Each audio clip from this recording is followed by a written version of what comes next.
What is up, Sooner Nation? I am Casey Mallon, and you are now, come on, get with me in a Sooner state of mind. Make sure you subscribe on Apple Podcasts, Google Play, and Amazon Music. Dawn is breaking everywhere. Light a candle, curse the glare. Draw the curtains, I don't care, because it's all right. Sooner state of mind, family, what is good? The NFL draft has come and gone. My, oh my. It's one of the best times of the year. It's not even a game. It's not a contest. It's just a draft. And the NFL knocks this thing out of the freaking park every time. Some highlights for the NFL draft. Our Sooners have had 5 number 1 overall picks. Second most. Not bad. 30 straight years with at least 2 players drafted, and that's 55 out of the last 56 years. Not too shabby. And of course, 49 first-round picks. Pretty good. And then 419 all-time players in the NFL draft. That is 5th best. Not too shabby.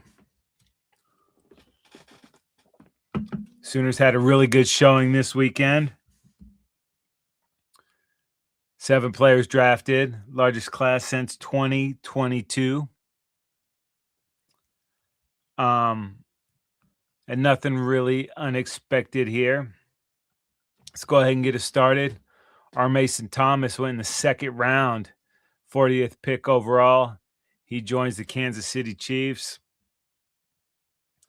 Got a few other Sooners on that squad. He'll be joining Creed Wanye, Mr. Winchester there with the Chiefs. I think this is a great fit for our Mason in this Spagnola defense, working with one of the best defensive coordinators in the NFL. Chiefs have really not had active pass rusher the last couple seasons, so they need to get back to that. And our Mason will definitely help get them going in the direction that they need to go. I feel he's still an ascending player. I thought he might have snuck up there into the back end of the 1st round. But it's not where you're drafted. It's what you make with the opportunity. And being in the 2nd round is not that bad anyways. 40th overall player. Hello, pretty good. And I think the injury after the Tennessee really limiting what he did this season kind of pushed him down a little bit. Had he had a full productive season, he might have gone up there in the 1st round, but just a great opportunity for him. It's one of the best run organizations in the NFL. You got Pat Mahomes coming back off that first injury that he's had in his pro career, so expect the offense to fully get up and running. They bring over Kenneth Walker III, the Super Bowl MVP, to help that run game that's not really been prevalent in the last couple years. So lots of stuff to like for our Mason there. And of course, the Chiefs trade up to 6 to go get Delane. So adding both of these guys to that defense, like I said, with Spags, it's going to be a great fit. So I'm totally stoked for our Mason. And then we had to wait till the 4th round to hear another Sooners name called. Febechi Inuewu in 4th round. He goes to the Houston Texans at 106. And this is a good get for them too. A very versatile lineman. Will they have him play center or at guard? We'll see. Maybe slide out and play a little tackle too.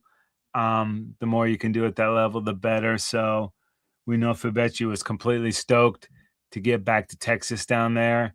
And the Texans the last few years have really been trending upward. Just a couple weeks ago on the defensive side of the ball, Will Anderson gets that huge deal, $50 million a year for his extension. Defense, one of the best in the league last year. Offense struggled at times. They had a lot of injuries too, especially to the receiver position. CJ Stroud come down off of that incredible level of play he had his rookie season. Hasn't been able to get back up there, but like I said, they've had a ton of injuries at the receiver position. And then last year, they didn't really have a active running game. Joe Mixon missed the entire season last year. So in this offseason, they go out and get David Montgomery to help with that offense.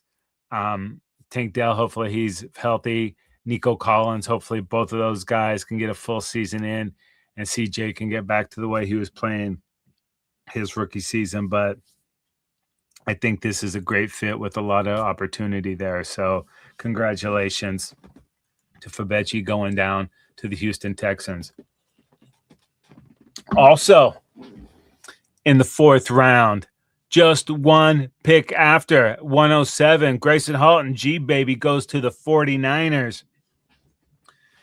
And his ascension this year was something that was incredible to watch.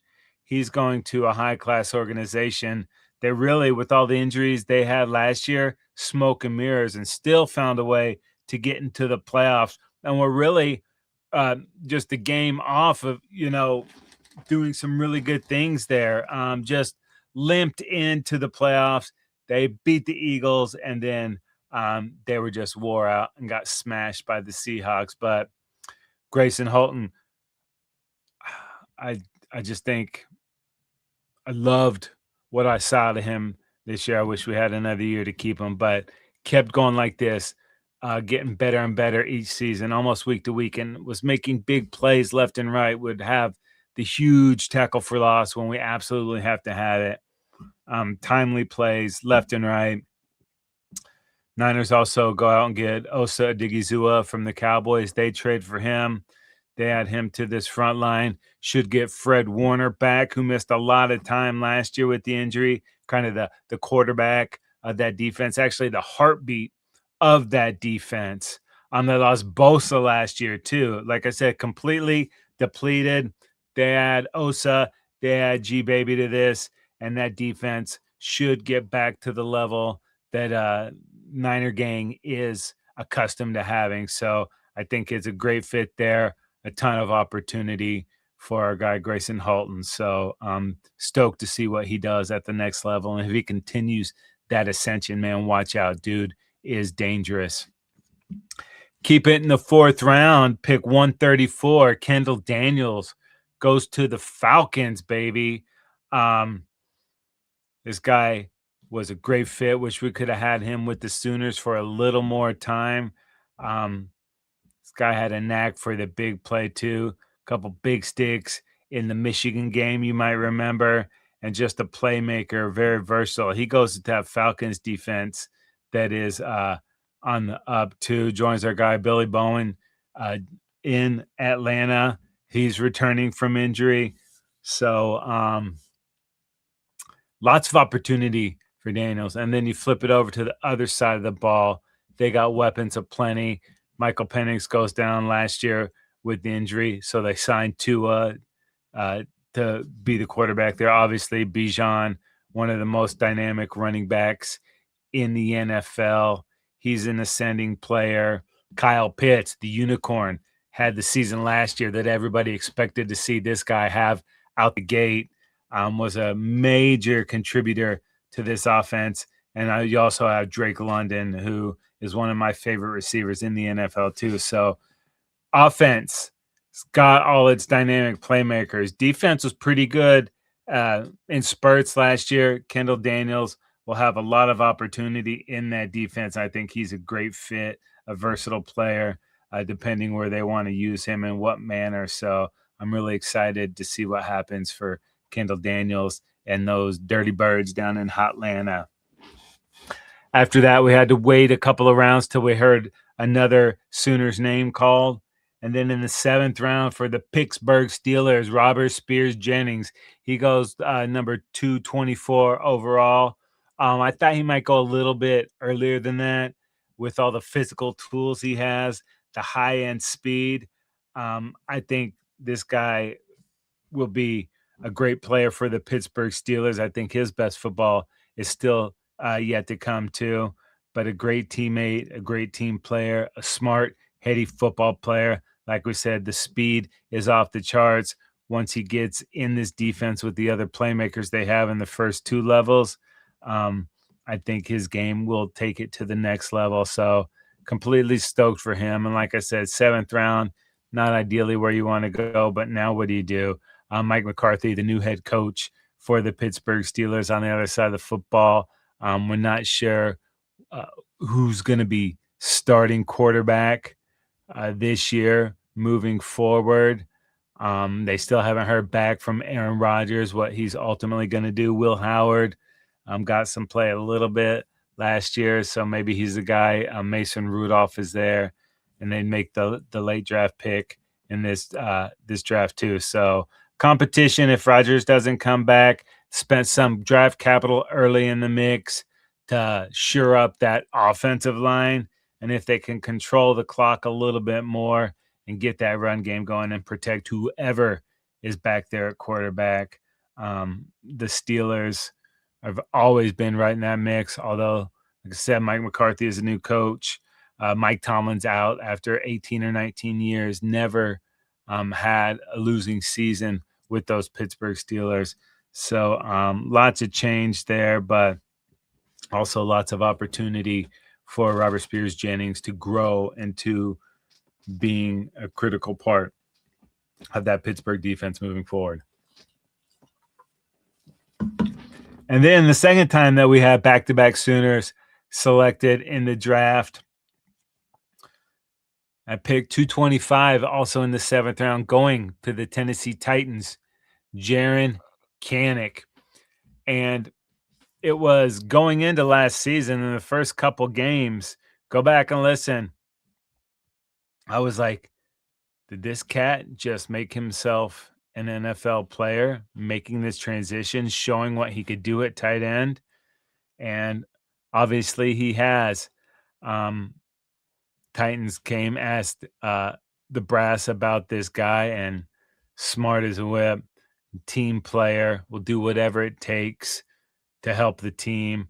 And you saw what a talented football player he was after 3 years of playing linebacker, make the adjustment to tight end. And you saw what a capable playmaker he was in limited opportunities with the Sooners on offense last year. And there were several times when you went back and looked at some of the game footage that Kanak was roasting his defender and was wide open, just didn't get the look from Mateer on several plays last year. So this guy, with the physical tools he has, the sky is the limit. We saw that jump from, not ever playing tight end to being a dynamic playmaker in just a little bit over a year. I expect that ascension to continue in the NFL. He's got some great coaches up there. Brian Daboll was credited with a lot of Josh Allen's, growth and production there in Buffalo. Now he's the OC in Tennessee. They'll go out and they spend the top draft pick on the receiver from Ohio State, getting the weapons there for Cam Ward, who was the first overall pick in last year's draft. So Kanak, man, this might be the dude that I am most stoked for, seeing how he totally, made the transition to go to offense because it was a way he could help his team and his teammates, because that's what he wanted to do and was willing to risk everything to do it. Now you put that guy on a team with Carnell Tate, Tony Pollard, like I said, Cam Ward, the number 1 overall pick last year. They got Daboll there on the offense. The defense with Robert Saleh will be dialed in, kind of a defensive guru. And we saw what he did with that mass unit that was the Niners last year and had them playing great defense with literally, second, third, and fourth teamers for the Niners. So this is a team that is on the rise. Like I said, Carnell Tate with the fourth pick. They made some good additions before this. Now in the seventh round, they had a guy like Kanik, who's, I think, versatile enough to be H-back, be a fullback. Maybe you slim him down and put him in the slot, or you bulk him up, a willing blocker, needs some help with it. But that's one of the things you need out of your players at the tight end position. And, of course, this dude will do everything he's asked of on special teams, will relish the opportunity. And one of the cool things about that is, at Oklahoma, under Brent Venables, if you're a young guy and you want to get on the field, special teams is the way to do it. So all these players have played special teams and are willing participants to do such. And that's how you make the squad in the NFL if you're one of these fringe guys. So you won't outwork Kanik. There's nothing that he's not willing to do for the team. So I'm really excited to see how this next level of his career goes in the NFL. And do we continue to see him? Will there be another position change, or will he continue to just evolve at tight end? So it's exciting to see, man. I cannot wait. And then maybe the biggest shock of the draft is how long this cat had to wait. But in the seventh round, at pick 254, Deion Burks finally gets his name called, and he goes to the Indianapolis Colts. And I said it on past shows. It was just unfortunate that it didn't work out as well as it could have and should have for this dude on the Sooners. Didn't get consistent quarterback play his whole tenure with the Sooners. Decided to come back last year to give it one more go. And Mateer getting hurt and the offensive line woes and the lack of the run game kind of limited this guy's opportunities. And he had some injuries the previous year. So I don't think it was anybody's fault per se, just kind of victim of circumstance, how it unfolded with his time on the Sooners. That being said, this cat is an explosive playmaker, strong, fast, nice hands, great route runner. Get this guy in space and he is gone. And there is a ton of opportunity in Indy for this guy. So I think it's a great fit. Dimebag is going to come back, hopefully healthy. They got the run game with JT up there. Pittman, he bails, goes to Pittsburgh. So there's nobody standing in front of Deion Burks, limiting his opportunity. Might play in the return game as well. So, like I said, it doesn't matter where you go. You got the call. You're with the Colts now. So he's going to have every opportunity. Sorry, I'm getting too excited. Choking. He's going to have every opportunity to make plays for these guys. And I think he will do so. Steichen, a great mind there for the offense. This team was rolling last year until Dimebag tore the Achilles and ended the season. I think they were 8-0 or 8-1 or whatever it was when Dimebag went down. And then they just had no depth at quarterback to continue going there. But also with Warren, great tight end. This is an offense that is capable of scoring with anybody. So sorry, guys. I'm joking. We figure it out. Anyways, I love the fit there for Burks, and I think his best football is yet to come. And then, of course, we had a handful of undrafted free agents as well. Keontez Lewis, he goes to the Bucks. After hitting the wall in week 3 or week 4, he never fully got back, and that was a total bummer because he and Mateer had a great rapport early on in the season. But after that injury, I don't know that he was ever fully back. And then, of course, in the playoff game, had the miscommunication with he and Mateer on the critical play that ended up in a pick six. So that's neither here nor there. Stoked for the opportunity for Lewis. I was expecting big things out of him last year in the offense.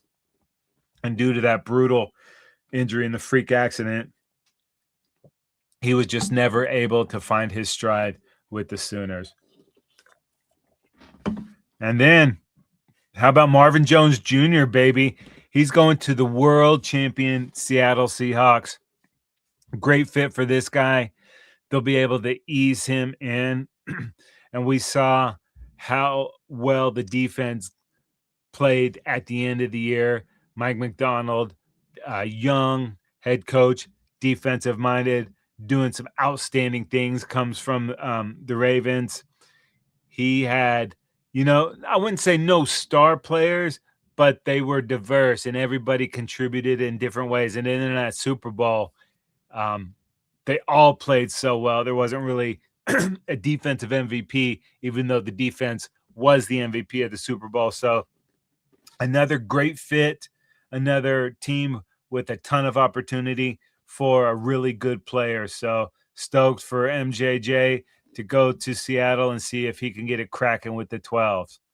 And then kind of shocked that this cat didn't get drafted somewhere. Dominic Williams, he goes undrafted, but he signs with the Cardinals. And that's another situation where there's not a lot of talent in front of him, and he'll probably be able to parlay this into a full-time gig with these cats. Came over from TCU a couple years ago, came back for his senior year with the Sooners, got some more development, got to get some pro-style coaching while with the Sooners and get his off the field development at the highest level too. And I think all that will contribute to him being a better playmaker at the next level. And all this guy needs is a chance. And now he's got it with the Cardinals. And there is so much opportunity there. So this is also, I think, a great fit. And I think Williams will be able to parlay this into a full-time gig, not just undrafted. Probably, I think he makes a squad, not a practice squad, but we will see. A lot of time between now and then. And then finally, Jaden Ott. He goes to the Chiefs as an undrafted free agent, was one of the crown jewels of the NIL offseason for the Sooners last year, and got kind of banged up and then was just lost in the sauce, man. Never got to see much out of this guy and was kind of MIA the whole season. And there was a lot of secrecy around it. Never went public to find out what exactly it was with this guy, why he wasn't there, why, did he not buy in, especially later in the year when X-Rob and Blaylock were banged up. There seemed like there was opportunity for someone to step up, and this guy did not do it. So he comes back and has a phenomenal week at the Super Bowl and kind of got on everybody's radar again and showed some of the things that made him so he was there. So just completely disappointing for whatever the reason behind it was. There was such huge expectation for him, for the position on the team last year, and especially when you look back on how it didn't have the ability to run the ball well or run it consistently. You figured into going into last year that this dude would be a major contributor to that run game, and it just never panned out, and got a lot of hostility directed towards him. Good reason, I don't know, maybe, but a very unforgiving fan base is still in their feelings about this, which I completely understand. And completely ironic that he goes to the team where his former position coach, DeMarco Murray, is now the running backs coach for the Kansas City Chiefs. So, the rumors were if you got in Murray's doghouse, it was really tough to get out of there. And people put a lot of blame for the lack of production out of the running back room in general on DeMarco Murray when you're the position coach, it starts there. So I get it. But it's weird that he would go to that place, especially if he didn't like being coached up by DeMarco Murray, because I'm sure he had other opportunities too. But if you look at a player going to the Kansas City Chiefs, yeah, you have Kenneth Walker III there, but these guys have different running styles and different skill sets. And there needs to be a carries distribution there. So will Lott play special teams? Will he do all the stuff that he needs to do? Be a willing blocker in pass protection? Like I said earlier, Mahomes coming off of that injury had to run a little bit too much last year because of the lack of the production in the running game. So they want to get away with that, and they want to make sure whoever is in there at running back can protect number 15 in the pass game. So we'll see what happens there, but just a weird fit. But once again, a great opportunity for him. And I don't know that those other guys consider him a Sooner and the Brotherhood of Sooner Nation there on this squad. I guess we'll find out. I know it's a different game in the pros, but as a player, it's a great opportunity. And you know what else I love that I saw post-draft was Jim Nagy, Swaggy Nagy, our GM, out banging social media, supporting his players, supporting his guys, telling the pro teams and fans of the NFL what they're getting when these Sooners join their squads. And you look at all the work that BV's done developing these cats on and off the field, making sure we get the right guys and turning them in to the right type of man moving forward. And I think the Sooners do that and are on another level of helping attain that for these players off the field after football, but getting them ready for not only the conversations and the interviews, but for these opportunities and letting them know what it's going to take to hold on to this opportunity and make the most out of it. Also said, special teams, we have willing participants from all these cats. So if they're doing that, they're going to get a good chance that they stick around. But I love the support coming from Nagy on social media all draft weekend, banging the drum for all these guys, showing that it's not over once you leave the program, once you graduate, once you move on to the NFL. Sooner Nation with the support. Once you step on campus, once you step off, it will continue to be there for all of our players. And I just think that's a classy move, and it's one of the things that separates Jim Nagy, this coaching staff, and the entire athletics department at Oklahoma from some of these other places. So congratulations to all of these Sooners getting to continue living their dream of playing professional football. They'll all be at camps, and now it's up to them to make the most of this opportunity, which I think they all will. And like I said earlier, 7 Sooners drafted, another 4 undrafted free agents. Pretty good showing.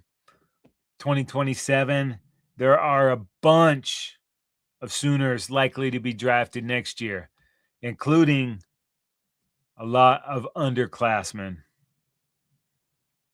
The good thing, though, now, at least with NIL and the size of these deals, maybe it will be enough to lure some of these underclassmen back for their senior years. Man, it would be so sweet to see Stone and Jackson and some of these other cats come back and exhaust that opportunity to play in this Brent Venables defense, to make a little scratch, and to be an Oklahoma Sooner. I want to see these cats dominate all year, and that might be enough to say, hey, it's time to go to the NFL. But once you leave college, you can't go back, and it's so different in the NFL. So maybe with that money, the NIL stuff, and that college life, maybe these guys will come back for another season. But you know what? That's a next year problem. I don't even want to trip on that right now, but just know the Sooners are starting to be well represented in the draft again, which is what we want, which is what we've been aiming for. And it's a process to rebuild this program. When Venables got there, it was a dumpster fire. Riley had no control over what was going on. Tebow was getting the wrong type of guy in there, and then took as much as he could, leaving it as bare as he did. BV's step by step building a monster, and the expectation moving into this season couldn't be higher. I think a lot of stuff is in place, and stoke levels rising, people. You know the drill. It is gonna be freaking awesome, and we have so much to look forward to this year that I'm gonna limit my energy that I put out for the draft. But with this draft out of the way, we are officially entering the Oklahoma Sooners football drought. Ugh. But if you need a little good news, it is only 97 days until August fall camp, which means only 132 days until our Sooners host UTEP on September 5th. Even though that sounds really far away, it's going to be here before you know it. How do we pass the time until then? We have OU women's softball, which is a juggernaut in their own right, crushing home runs like it ain't no thing, putting up runs like it ain't no thing. That's a young team. It's going to be exciting to see how they compete as the season goes on and into the World Series. Some men's baseball. Sooners doing it there too, coming off a huge win yesterday. So, both of those teams are a whole lot of fun to watch. And it's going to get us until the middle of the summer. Lots of good UFL action going on right now. About midway through the season, plenty of time to jump on that bandwagon.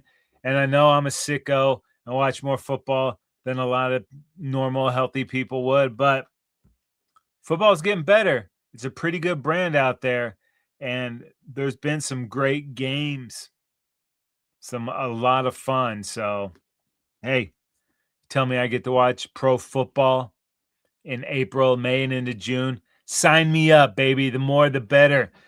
And with Oklahoma getting a team in 2028, why not get familiar with the league now? Okay? That's what I would do. NBA playoffs are starting to heat up. Gonna have some good second round action. NHL Stanley Cup playoffs are going on too. There's a couple things, right? Distract us from the 130 plus days we have to wait for football. World Cup coming up in June. That's pretty exciting. That's going to eat up some time. Lots of expectation for Team USA. Should get that roster announced sometime in May. I'm looking very forward to that. Of course, they're having a handful of games out here in Los Angeles. Pretty exciting. But talk about sticker shock. Tickets for that, even the opening rounds, are looking at upwards over $1,300. It's a little rich, if you ask me. And FIFA's getting in on the resale action too. They're getting 30% taste on all the resale stuff too. So it's robbery, but it's the system we have right now. So 13 hundo. I'll go ahead and watch from the comfort of my own couch and save that money for the national championship in Las Vegas coming up in January in 2027. Lots of football to be played before then, but I tell you what, If our Sooners are there, it's a roadie. Believe that.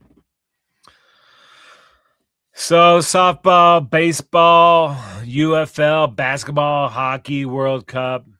It's all good stuff. But of course, these are all just distractions, as nothing is as good as Oklahoma Sooners football. One day at a time, people. One day at a time. Head on over to Believe.com. That's BLEAV.com. Go to shows. Type in Sooner State of Mind. That's Sooner State of Mind. And you are locked, my friends. We have a ton of great content. Every team, every topic, everywhere. Believe.com. If you want to watch Sooner State of Mind, are you watching now? Hello. If you haven't yet, but you would like to, head on over to YouTube and search the Football Dudes. We are there. My name is Casey Mallon, and I am in a Sooner state of mind.